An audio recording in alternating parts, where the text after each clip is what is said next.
what you are going through is as a result of the width of your destiny. What Communication Media, Jesus Reigns Ministries Incorporated, presents Inspirational Leadership Hour with the servants of God, Reverend John A. Adepoju, for divine impartation, and the Word of God will do you good. Hello there. Welcome to Inspirational Leadership Hour. By the grace of God, we have commenced a series of teaching that I titled Powering Your Marriage.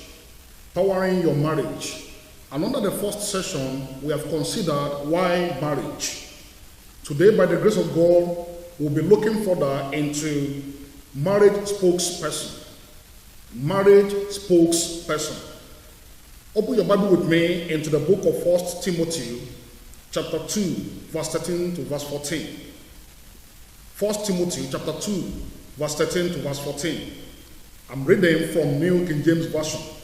The Bible reads, "For Adam was formed first, then Eve. And Adam was not deceived, but the woman, being deceived, fell into transgression." I take the verse again. "For Adam was formed first, then Eve. And Adam was not deceived, but the woman, being deceived, fell into transgression." Let us pray together. Author of life, we have come to your presence at this hour to be refreshed, instructed, and imparted. In your presence there is fullness of joy, and at your right hand is pleasure forever. Inspire your word at this moment, and grant us the strength and courage that we need to forge ahead in the journey ahead of us. Let there be transformation, Lord, and above all at the end, receive us into glory. As in Jesus' mighty name I have prayed. Amen. Again, we are considering powering your marriage, and we are looking into marriage spokesperson. I want to begin this session by saying that no institution exists outside of hierarchy. No institution exists outside of hierarchy. Responsibilities are defined, boundaries are set, and check and balances are maintained when there is hierarchy. Cluelessness could not but become the order of the day where there is no hierarchy. The lack of hierarchy is synonymous to a team of players without a goalpost. That is, a team of football players without a goalpost. Everyone plays at no direction. Hierarchy was in God's mind when He created mankind. Hierarchy was in God's mind when He created mankind. Adam He made first, then Eve. 1 Timothy chapter 2 and verse 13. Superiority or inferiority complex is not the issue, but the responsibility. A married relationship where the man is not the responsible and accountable head is a cohabitation. Women are not slaves either. Rather, the two of them are joint heirs under God. And as we continue in this teaching, I want us to get this principle laid down very solidly from the very beginning. A married relationship where the man is not an accountable head to God is just a cohabitation. And I want us to understand the fact that a man is seen as the accountable or the accounting officer to God in marriage relationship does not mean the wife is inferior. No, that is not the issue. As a matter of fact, both the husband and the wife are joint heirs in Christ. That is, the two of them, they were created by God in the likeness of God. The two of them has the same capacity as a matter of creation to accomplish their missions, their goals, and their targets in life. So as a matter of fact, marriage does not mean that a man is superior to the woman. And I want us to get this fact very, very clearly, because we are in a dispensation where there is a bone of contention as a result of the man being the head according to God's agenda and God's laid down principle, to the woman being the helpmate. So the fact that a woman is described as the head to the man in the scriptures does not mean that she is less human. That is not the issue. It does not mean that she has lesser value. No. The two of them are joint heirs under God. So, a spokesperson is an advocate who represents someone else's policy or purpose. He is an interpreter or a voice. By implication, man speaks for God and directs the affairs of a marriage relationship on God's behalf. If I may make it clearer, it means man is just a representative of God. It does not mean that being a man or the husband in the house is the Lord of all. No. But we are living in a dispensation where this fact is causing problem because of the lack of understanding. And it has created a kind of ego in so many men to the point that women are being maltreated. Women are being mishandled because we felt we are the boss. The issue of being boss is not what we are treating here. The issue of the responsibility placed on man under God as the representative of God, who will give an account of how that marriage is successful or failed, is what we're talking about. So, man speaks for God and directs the affairs of marriage relationship on behalf of God. Man's position in this regard does not suggest that a woman cannot relate to God or relate with God directly on her own. That is not the issue. Each of us is saved by grace through faith in Christ Jesus. The same way that a man is saved is the same way that a woman is saved or can be saved, as long as she recognizes and accepts the lordship of Christ. The matter is just a matter of placement. It pleases the Lord to place the man as the one who will give an account, as the one who will be responsible for what is being done in the relationship.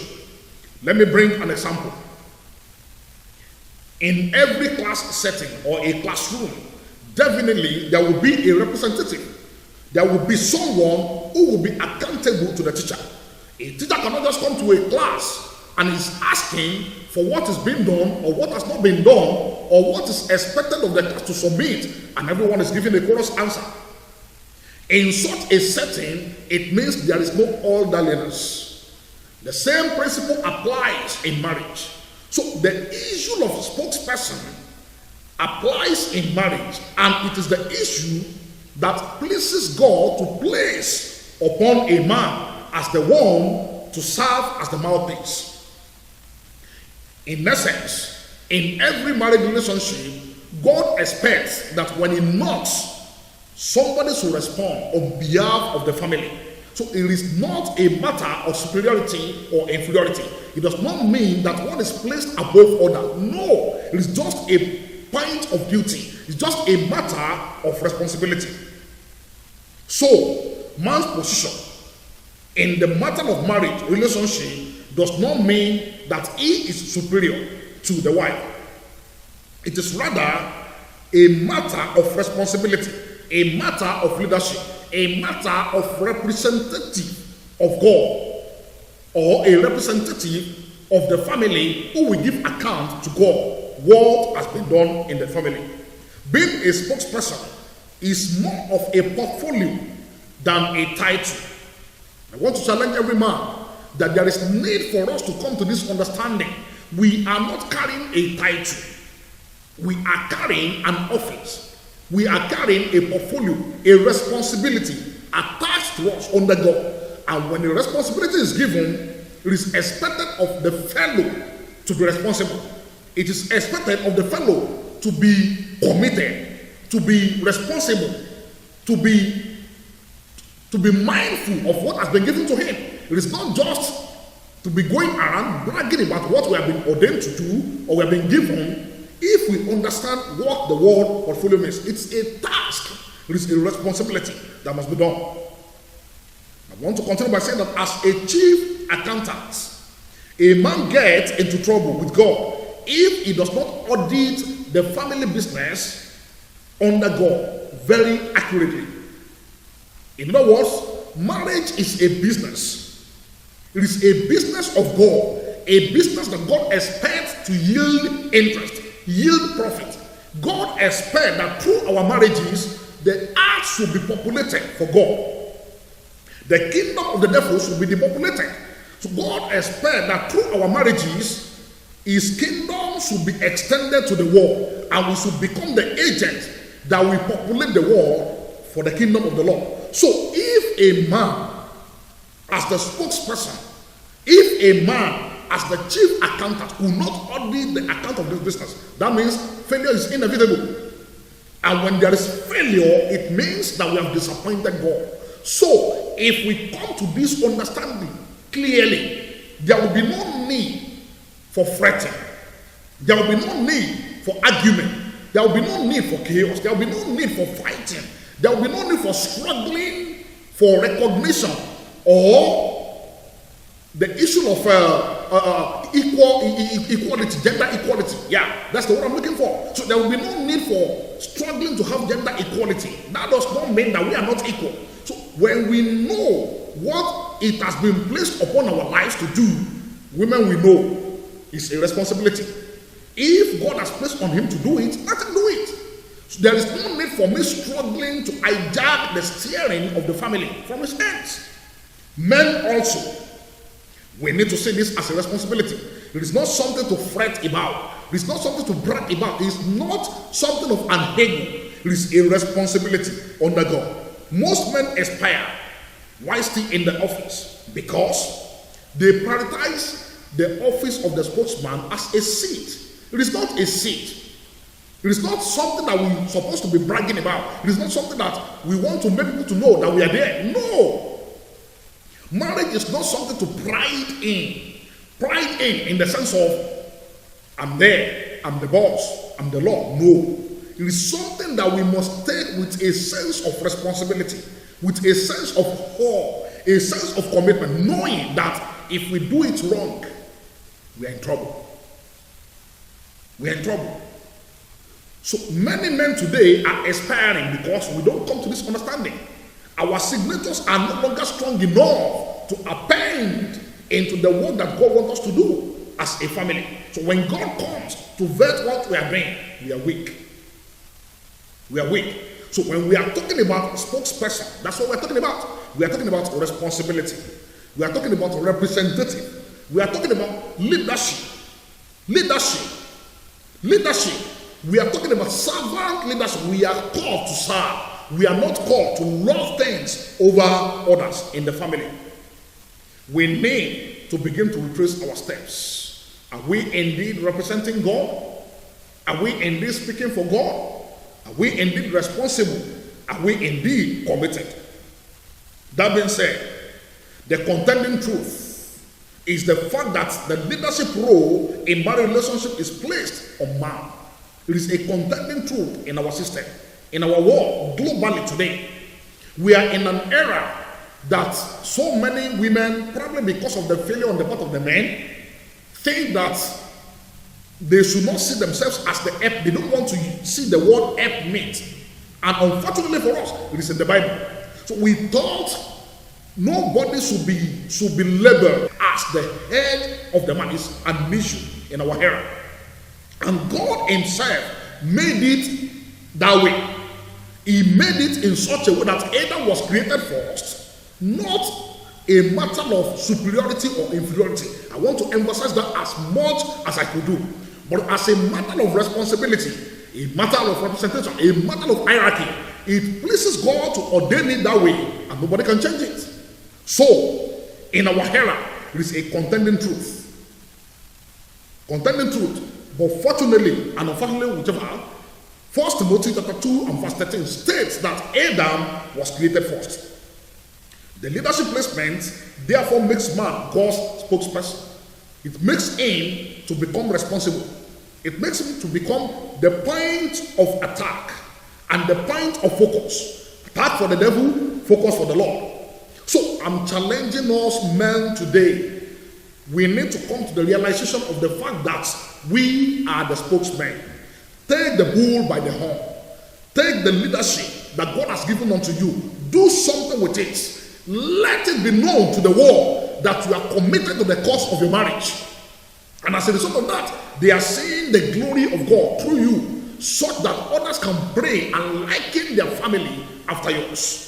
That is the essence of this message. There is a leadership trait placed on every man, and that trait is for us to become the spokesperson, the representative of God, the one that God could be held responsible for whatever goes wrong or goes well in our family.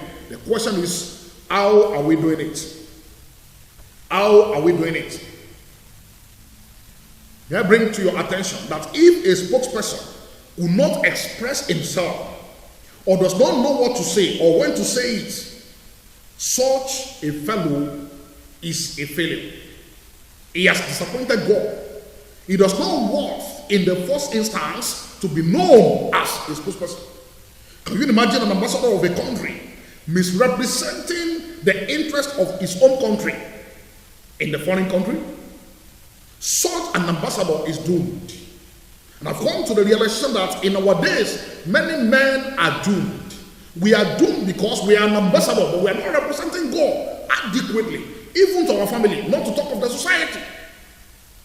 Our societies are rotten today because men are failures, or most men are failures, if I can use the word. We are not found faithful at our primary post of assignments. We are doing things outwardly. We are not committed enough. We don't get the value of what God has placed upon our lives. And as a result of that, if we cannot provide the leadership at home, it is becoming difficult to provide the leadership in the society.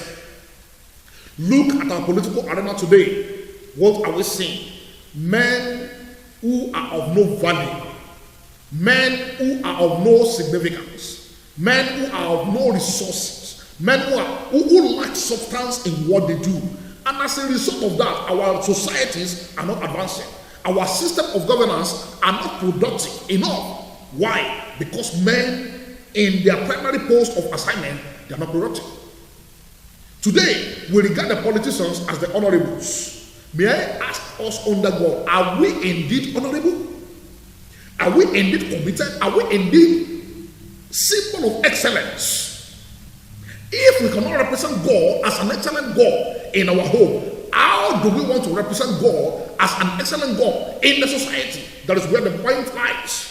There is failure everywhere today because men are not getting it right. We are not getting it right. So this is to tell us how weighty the responsibility tied around our neck is. Spokespersons. We are to be adequate in our utterance, adequate in our decisions, decisive enough in what we do, take the lead, channel the course of the family, be proactive in our thinking, be diligent enough, be committed, be full of wisdom, God's wisdom in this context, to be able to design what we need to do at time, and doing it in such a way that result is achieved. May I ask us, are we achieving result for God? Are we achieving result even in our undertakings in the home? Adam was made first, then Eve. Should women understand the issue of spokesperson as a responsibility, there will be no need for quarrel. There will be no need for unhealthy rivalry. There will be no need for gender equality that we are clamoring for in our days. So I am challenging us. We need to see clearly from God's perspective.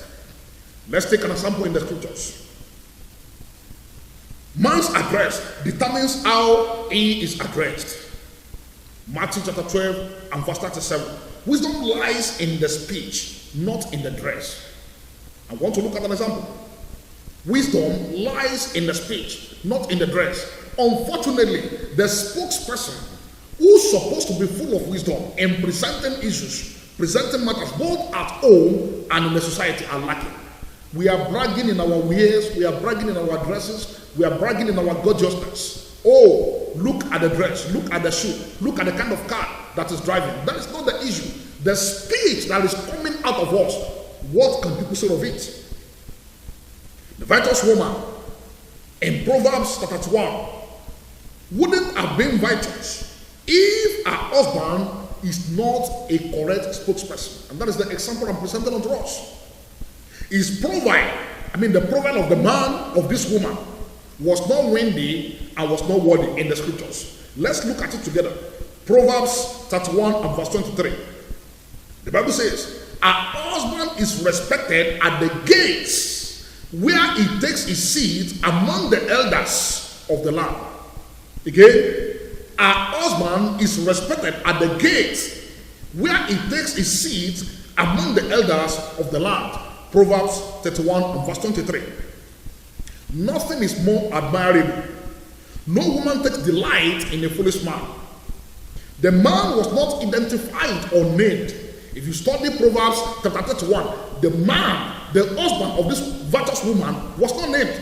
He was not at all identified. But the Bible says of him, just in verse 23 of Proverbs 31, that the man is respected at the gate. He is respected at the gate. He's not just been there, but he is respected where he takes his seat among the elders of the land. What a man. One virtue that every woman desires is honor.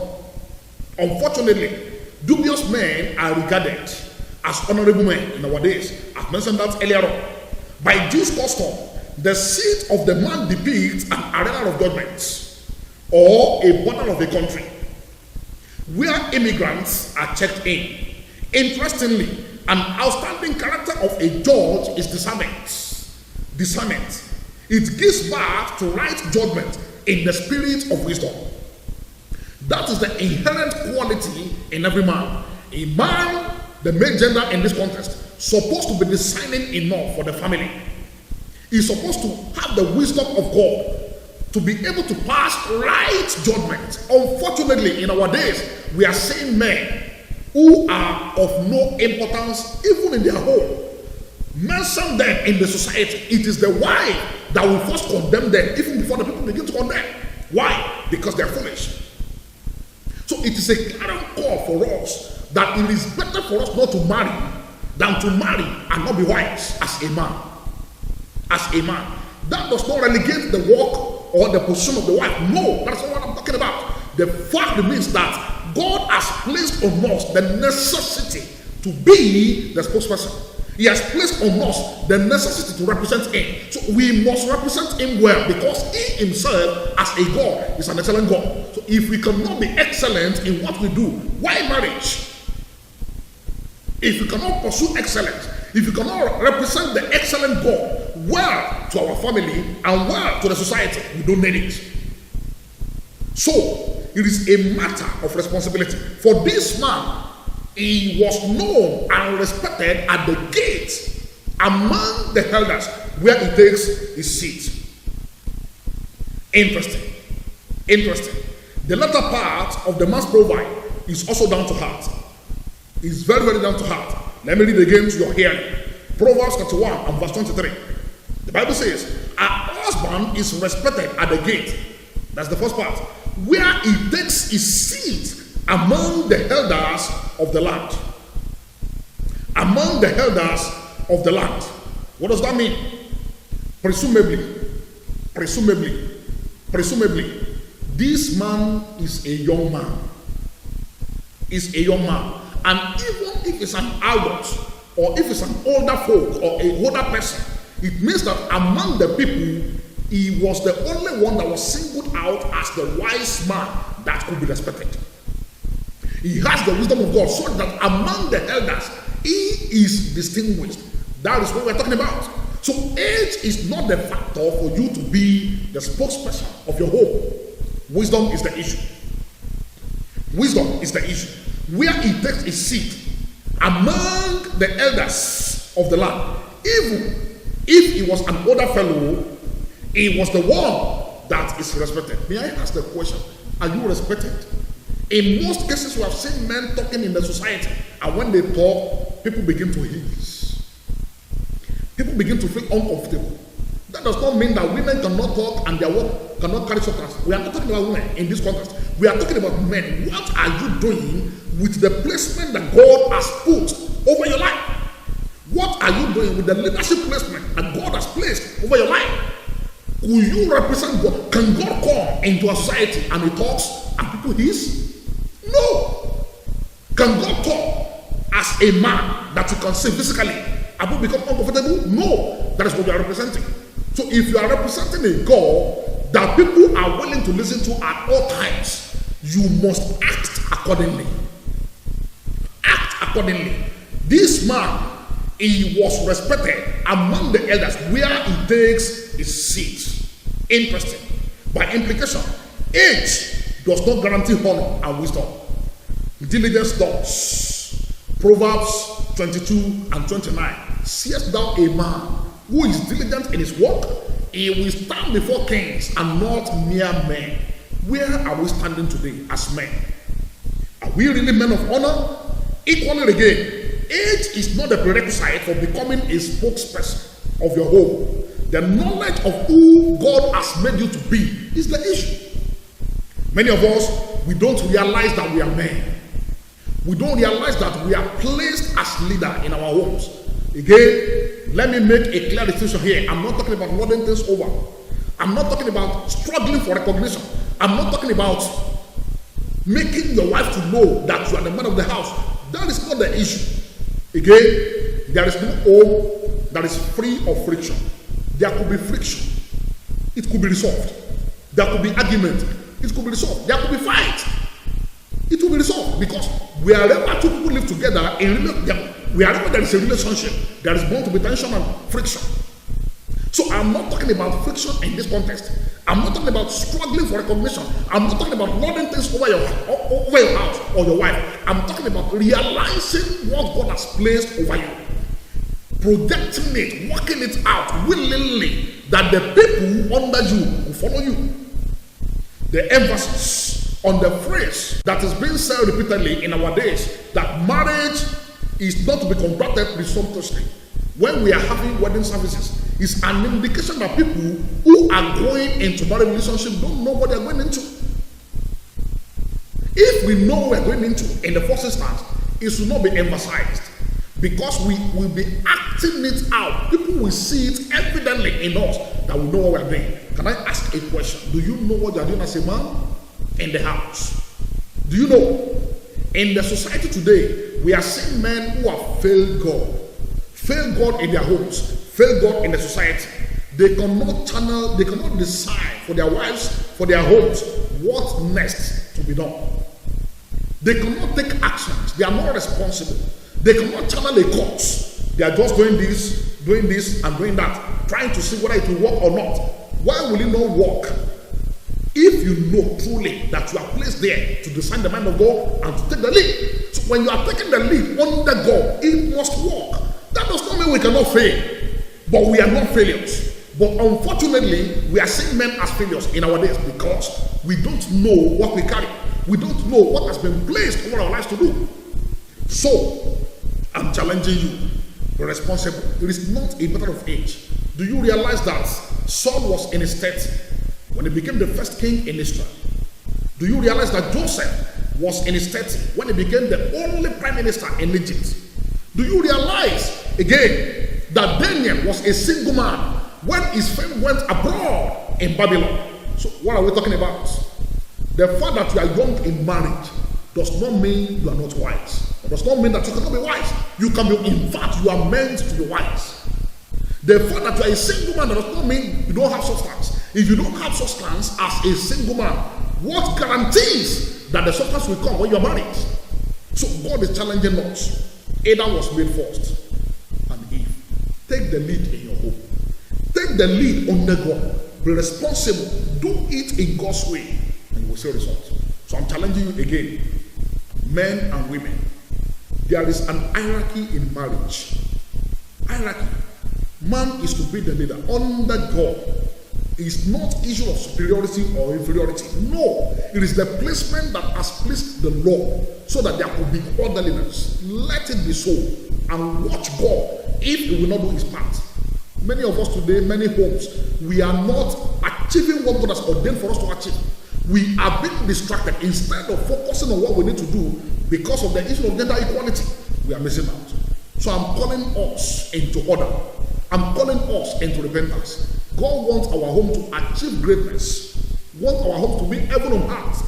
Wants people to come to the saving knowledge of Christ through our marriages. But because of unhealthy leverage, because of issue of gender equality, I want to be this, I want to be that, I don't want to be under his control. Whose control are we respecting in the first instance? God or man? If God has placed him there, you are respecting God, you are honoring God, not him. In the essence of it. So I'm challenging us. Please, let's come home. Let's embrace orderliness. When we embrace orderliness, our world will change for better. And our world will become a better place for us to live. It is my prayer that our homes will achieve God's purpose. There will be restoration of peace and joy in that home. Things will fall in line for you.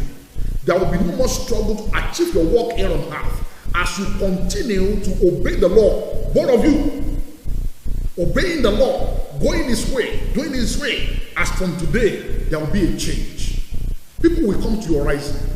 There will be positive testimonies. Your children will become envy of great nations. And God at the end will be glorified in the name of the Lord Jesus. Let's pray together. The seed of your word has been sown. I ask, oh God, that you will inspire your word in the lives of your people. I pray for the strength. I pray for the courage. I pray for the grace above all, oh God, to do according to your word. Release into the lives of your people. Lord, I pray that by the power that has gone forth in your word, none of us, oh Lord, will miss the reward in the name of Jesus Christ. Pray, oh God, that we will not disappoint you. The grace, oh God, to walk according to your word and to journey by the grace therein, release into our lives in Jesus' name. Make us a source of inspirations unto others. Grant that through us, oh God, many will come to the saving knowledge of Christ. And at the end, all of us together will be rapturable. As in Jesus' mighty name, I've prayed. Amen. Precious Lord. For more of God's word, prayer, and counsel, contact us through the following numbers: +1502 3095 130, +150 251 or better still, +234 80 45642. Alafia Baptist Church, 3623 Eastern Avenue, MT Rainer Avenue, Maryland, USA. Email royalrainers@yahoo.com. Our website is www.jrm-inc.com. Precious Lord.